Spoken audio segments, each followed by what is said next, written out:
రాష్ట్ర నలుమూలల నుంచి ప్రజలు బారులు తీరుతా ఉన్నారు సమస్యలు చెప్పుకోవడానికి నారా లోకేష్ గారి దగ్గరికి 4 కిలోమీటర్ల మేర నుంచున్నారు అంటే ఒక నాయకుడి లక్షణం ఈయన చెప్పుకుంటేనే అవుతుంది అని కూటమి వాళ్ళు అంటున్నారు. దాని గురించి ఏమంటారు? ఇప్పుడు ఇంతమంది 4000 మంది బారులు తిరిగినారు అంటే 4 గంటలకు 4000 పరిష్కారాలు చేసినారు ఆయన. అంటే నిమిషానికి ఎన్ని పరిష్కారాలు చేసినట్టు? ఒక నిమిషంలో మహా అంటే 2-3 పరిష్కారాలు చేయలేరు. ఒక పరిష్కారానికి 2 నిమిషాలు పడుతుంది మాట్లాడి చేసేదానికి. సరే 4000 మంది బారులు తిరిగినారంటే మీరు మీ నాన్నగారు సీఎం, ఆయన కింద మీరు మంత్రి, మీ కింద ఒక సెక్రటరీ, చీఫ్ సెక్రటరీ, ఆయన కింద జిల్లా కలెక్టర్లు, ఆ జిల్లా కలెక్టర్ తహసీల్దార్లు, ఆర్డీఓలు, అంటే వీళ్ళందరూ పని చేయలేదా? వీళ్ళందరికీ పని జరగక మీ దగ్గరకు వస్తారంటే అంటే ప్రభుత్వం నడపడం మీ చేతగాల, ప్రభుత్వం నడపడం మీ చేతగాల కాబట్టి మీ దగ్గరకు వస్తున్నారు. మీ నాన్నగారు ముఖ్యమంత్రిగా ఉండి, మీరు మంత్రిగా ఉండి, చీఫ్ సెక్రటరీలు, కలెక్టర్లు, ఆర్డీఓలు, ఎంఆర్ఓలు, ఎంపీడీఓలు, మున్సిపల్ కమిషనర్లు, సచివాలయ ఉద్యోగులు వీళ్ళందరూ చేయలేక పని మీ దగ్గరకు వస్తారంటే మీకు ప్రభుత్వం నడపడం చేతగాల. మీరు ప్రభుత్వ ఉద్యోగులతో పని చేసుకుని చేతగాల. జగన్ అన్నప్పుడు ఇట్లా ఒక ఆర్డర్ ఇస్తే సచివాలయం వాలంటరీ ఇంటి దగ్గరికి వెళ్ళి ఇంటి దగ్గర నుంచి ఒక అర్జీ తీసుకొని సచివాలయంలో ఇచ్చి దాన్ని ఎంఆర్ ఆఫీస్కి, మున్సిపల్ కార్పొరేషన్కి పంపించి సమస్యను పరిగణించాడు. ఏ పొద్దు కానీ జగన్ రెడ్డి ఒక అర్జీ తీసుకుని పోయాడు లేరు, ఎందుకంటే అవసరం లేదు, మొత్తం సచివాలయంలో పని అయిపోతుంది.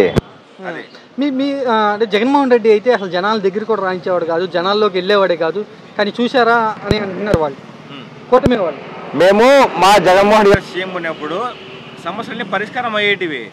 జనాల్లో సీఎం దగ్గర వెళ్ళాల్సిన అవసరం లేదబ్బా. ఇప్పుడు సమస్యలు చేయలే కాబట్టి నీ దగ్గరకు వస్తున్నారు. అది చేసి ఎందుకు వస్తారు? అది సరే, మీరు ఎలివేషన్లు కొట్టుకోవడానికి సెల్ఫ్ డబ్బా కొట్టుకోవడానికి వేసుకుంటారు, కానీ ఒక పత్రికలో వేసినారంటారు. ఆ పత్రికను ఏమన్నాయి, ఎన్ని సమస్యలు పరిష్కరించబడ్డాయో ఆ సమస్య ఏది చెప్పినారు మీరు పరిశీలన కలెక్టర్ చెప్పారా? ఆ కలెక్టర్ పని చేసి ఉంటే మళ్ళీ మీకెందుకు వస్తారు? అది మీరు ఏమంటారు? సచివాలయ వ్యవస్థ ఉండి లేదా ఇంతమంది అధికారం ఉండి రాష్ట్ర నలుమూల నుంచి మంగళగిరికి వస్తున్నారంటే ఎవరి కోసం, లేదా దీనంతటినీ కూడా ఏం చూడొచ్చు, ఏం చెప్పాలనుకుంటున్నారు వాళ్ళు? అసలు కూటమి వాళ్ళు ఎవరు రాలేదు, ఎవరు వచ్చారు, ఎక్కడ వచ్చారు అంటే ఇప్పుడు సమస్యలు ఇన్ని క్లాట్ సింపుల్ లాజిక్. ఇప్పుడు నేనుండా అలాగే పని కావాలి మీ దగ్గరకు వచ్చినా అంటే అన్నంత పని కావాలి అంటే మీరు అంత పని చేపించుకోలేకున్నారు. మీరు వైఫల్యం చేయారు, గవర్నమెంట్ నడవ మీ చేత కాల వైఫల్యం వచ్చింది.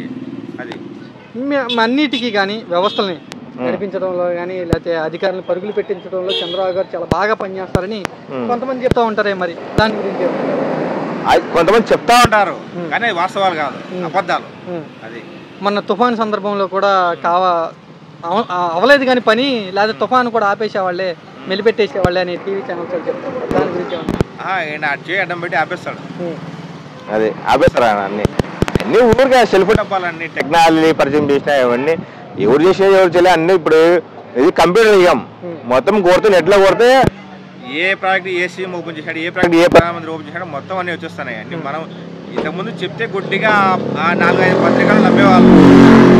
పత్రికల్లో యూట్యూబ్ ఛానల్ అన్నీ వచ్చేసాయి కాబట్టి మొత్తం నిజం నీకు తెలిసిపోతుంది అందరికీ.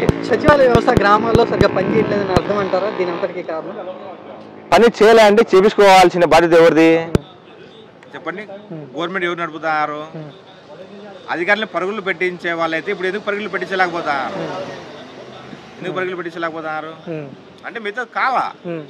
అంటే కూటమి నాయకులు జనాల దగ్గరికి వెళ్ళి సమస్యలు తెలుసుకోవట్లేదు అంటారా? వాళ్ళు లేదు, తెలుసుకుంటే మళ్ళీ మంగళగిరి బారులు వెళ్తారు. వీళ్ళు ఆ సమస్యలు పరిశీలించబడితే అక్కడ లోకల్గానే స్థానికంగా పరిశీలిస్తే ఇక్కడ ఎందుకు వస్తారు?